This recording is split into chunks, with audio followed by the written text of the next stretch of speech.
My name is Angelina Iles, and my interest in this is because medical reasons. I have a brother that I have been taking care of for almost 4 years. And during those 4 years, I have had a lot of struggles. One of the struggles was trying to make sure that he had medical care. Although he worked all of his life, at the age of 21, he became a transmission specialist. The building he owned is still in Lafayette, which is called Lafayette Transmission. He employed about 30 people. And my brother is about 4'7", never weighed over 110 pounds all of his life. So he couldn't pick up a transmission. And he had a bench specially built that he could work on. But my brother, after a divorce, suffered a massive stroke. I was called into Lafayette and stayed in Lafayette almost 4 months with him to take care of him and to close the building, because I knew that he could not work anymore. The problem was when he became ill, the wife worked for the state.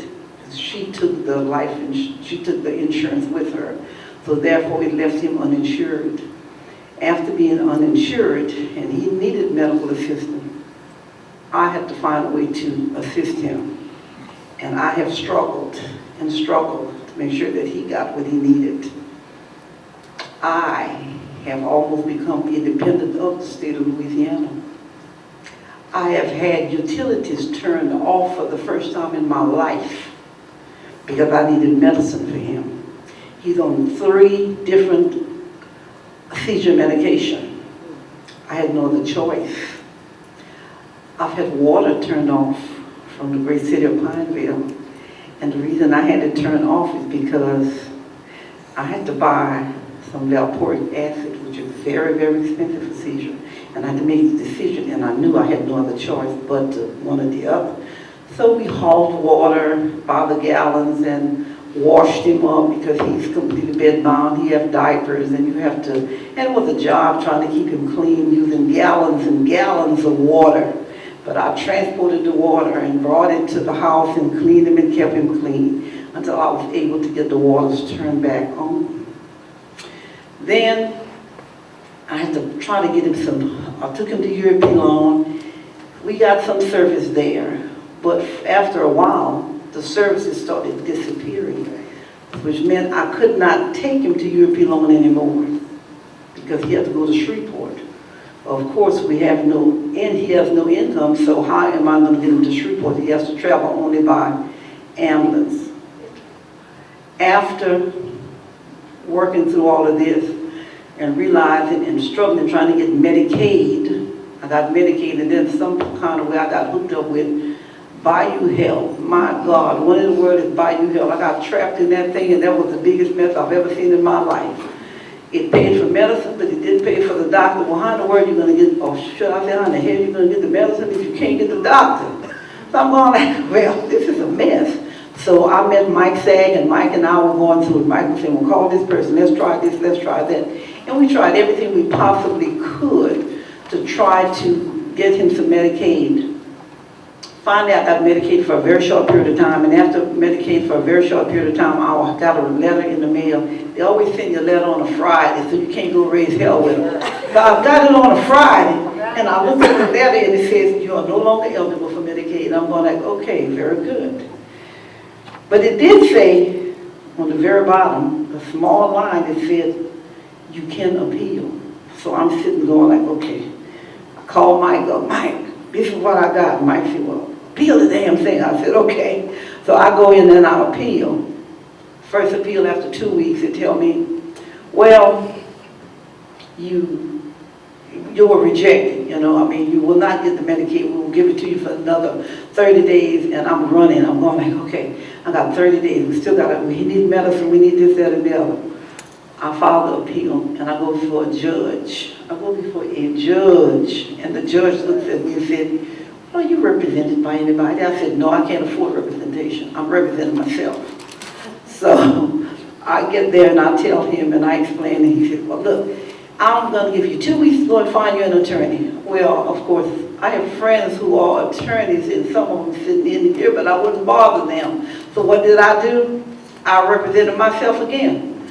So I got up there and I represented myself, and I said, my brother has no Medicaid, we can't get medicine, this is my income, this is his income. We can't do anything, we need the Medicaid. He said, well, I'm sorry. He said, let me think about this. He says, you need to find somebody that can help you with this case. I said, well, looked at the letter again when he sent me the letter and said rejected, appeal. I appeal, which was my third appeal. My third appeal is still in appeal. Because I figured out that, okay, if we appeal Medicaid, it'll take me several years before they get to my case. And I'll appeal, and guess what? They're still looking over my case. And he will be eligible for Medicare August 1st. So when the letter comes, it'll be too late. But I'm saying all this to say that my brother could have been walking. He could have been walking. But because Medicaid would not pay for a physical therapist, they said, I'm sorry, but you know what, he could walk, we could help him, but because he has Medicaid, and Medicaid will not pay for a therapist, he can't walk. So, ma'am, I'm sorry. And that's all they would say is, I'm sorry. So he's in the bed bound, cannot walk because he did not have Medicaid. Had he had Medicare, we could have gotten physical therapy. We tried to get him in the all-tac unit, which is a long-term care facility.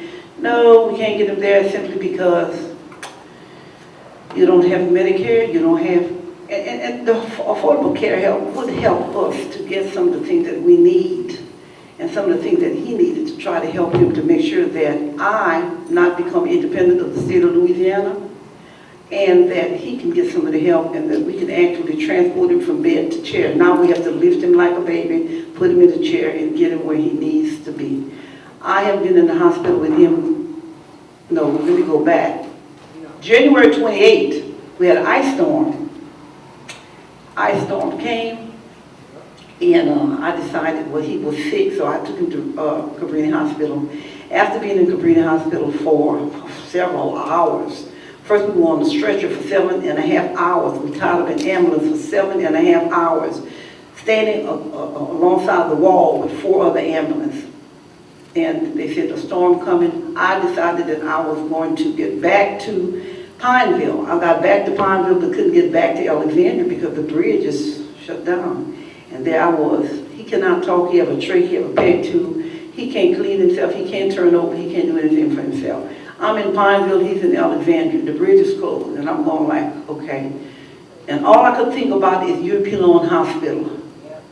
All I could think about is Huey P Hospital. I said, if that hospital closed, and if we stuck like this, and he needs to go to the hospital, what am I going to do?